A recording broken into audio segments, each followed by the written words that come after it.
Maddə 75. Əmək müqaviləsində nəzərdə tutulan hallarda ona xitam verilməsinin tənzimlənməsi. 1. Tərəflər əmək müqaviləsi bağlayarkən ona xitam verilməsinin bu məcəllədə nəzərdə tutulan hallarından fərqli olan əlavə hallarını müəyyən edə bilərlər. 2. Əmək müqaviləsində ona xitam verilməsi barədə tərəflərin qarşılıqlı razılığı ilə aşağıdakı əlavə hallar nəzərdə tutula bilər. A. Tərəflərin qarşılıqlı razılığı. B. Səhhəti ilə əlaqədar olaraq işçinin müvafiq vəzifədə çalışması sağlamlığı üçün təhlükəli olduğu barədə tibb müəssisəsinin müvafiq rəyinə görə. C. Əmək funksiyasının müəyyən müddətdə icrası zamanı müvafiq iş yerində peşə xəstəliyinə tutulmanın yüksək ehtimalı olduğu halda. C. İşin və ya göstərilən xidmətlərin həcminin azalması ilə əlaqədar müəyyən dövr keçdikdən sonra işçi ilə hökmən yenidən əmək müqaviləsi bağlayacağı şərti ilə işə götürən yazılı formada, kağız daşıyıcıda və ya elektron informasiya sistemi vasitəsilə məcburi öhdəlik götürdükdə. D. Bu maddənin tələblərinə əməl edilməklə tərəflərin müəyyən etdiyi digər hallar. 3.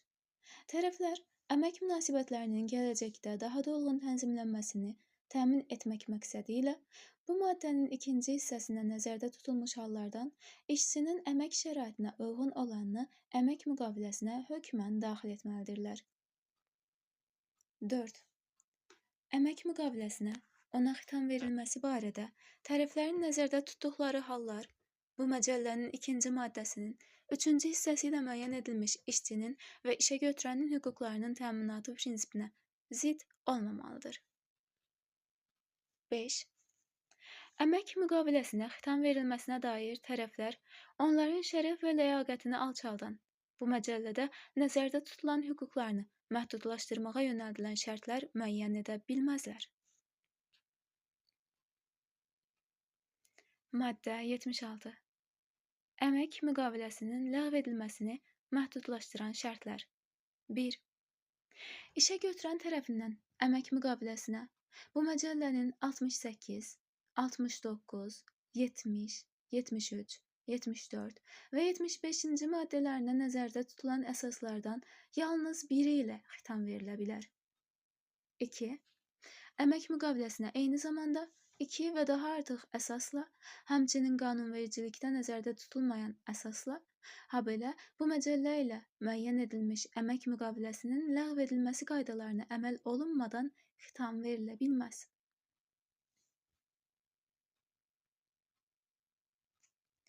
11-ci fəsil. Əmək müqavilələrinə xitam verilərkən işçilərin təminatları. Maddə 77. Əmək müqaviləsinə xitam verilərkən işçilərin təminatları. 1. İşçilərin sayı azaldıqda və ya ştatları ixtisar olunduqda, bu məcəllənin 70-ci maddəsinin B bəndi ilə işə götürən tərəfindən əmək müqaviləsi ləğv edilməzdən əvvəl işə götürən tərəfindən həmin işə götürənlə bağlanmış əmək müqaviləsinə və ya əmək müqavilələrinə uyğun olaraq müəyyən olunan əmək stajından asılı olaraq aşağıdakı müddətlərdə rəsmi xəbərdarlıq edilməlidir. 1 ilədək əmək stajı olduqda azı 2 təqvim həftəsi, 1 ildən 5 ilədək əmək stajı olduqda azı 4 təqvim həftəsi, 5 ildən 10 ilədək əmək stajı olduqda azı 6 təqvim həftəsi, 10 ildən çox əmək stajı olduqda isə azı 9 təqvim həftəsi öncədən xəbərdarlıq edilməlidir. 2. Xəbərdarlıq müddəti ərzində hər iş həftəsində əmək haqqı saxlanılmaqla iş axtarmağa imkan yaradılması məqsədi ilə işçi azı bir iş günü əmək funksiyasının icrasından azad edilir. 3. Əmək müqaviləsi bu məcəllənin 70-ci maddəsinin A və B bəndləri ilə ləğv edilərkən, işçiyə işə götürən tərəfindən həmin işə götürənlə bağlanmış əmək müqaviləsinə uyğun olaraq müəyyən olunan əmək stajından asılı olaraq aşağıdakı məbləğlərdə işdən çıxarma müavinəti ödənməlidir. 1 ilədək əmək stajı olduqda orta aylıq əmək haqqı miqdarında, 1 ildən 5 ilədək əmək stajı olduqda, orta aylıq əmək haqqının azı 1,4 misli miqdarında. 5 ildən 10 ilədək əmək stajı olduqda, orta aylıq əmək haqqının azı 1,7 misli miqdarında. 10 ildən çox əmək stajı olduqda, orta aylıq əmək haqqının azı 2 misli miqdarında. İşə götürən işçinin razılığı ilə bu maddənin birinci hissəsi ilə müəyyən edilmiş azı 2 təqvim həftəsi xəbərdarlıq müddət əvəzinə orta aylıq əmək haqqının 0,5 misli, azı 4 təqvim həftəsi xəbərdarlıq müddət əvəzinə isə orta aylıq əmək haqqının 0,9 misli, azı 6 təqvim həftəsi xəbərdarlıq müddət əvəzinə orta aylıq əmək haqqının 1,4 misli, azı 9 təqvim həftəsi xəbərdarlıq müddət əvəzinə isə orta aylıq əmək haqqının 2 misli və bu məcəllənin 56-cı maddəsinin ikinci hissəsi ilə müəyyən edilmiş xəbərdarlıq müddət əvəzinə orta aylıq əmək haqqından az olmamaqla əmək haqqını bir dəfəyə ödəməklə müvafiq əsasla əmək müqaviləsinə xitam verə bilər.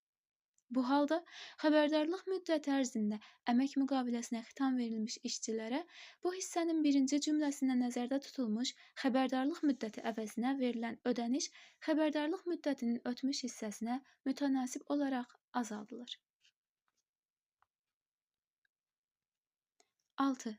Kollektiv müqavilələrdə əmək müqaviləsində bu maddənin 3-cü, 4-cü və 7-ci hissələrində göstərilən ödəmələrin daha yüksək məbləğdə verilməsi nəzərdə tutula bilər. 7. Əmək müqaviləsinə bu məcəllənin 68-ci maddəsinin 2-ci hissəsinin C, 74-cü maddəsinin 1-ci hissəsinin A və C bəndləri ilə xitam verildikdə, işə götürən işçiyə orta aylıq əmək haqqının azı 2 misli miqdarında müavinət ödəyir. İşçinin vəfatı ilə əlaqədar əmək müqaviləsinə xitam verildikdə isə vəfat edənin vərəsələrinə orta aylıq əmək haqqının azı 3 misli miqdarında müavinət ödənilir.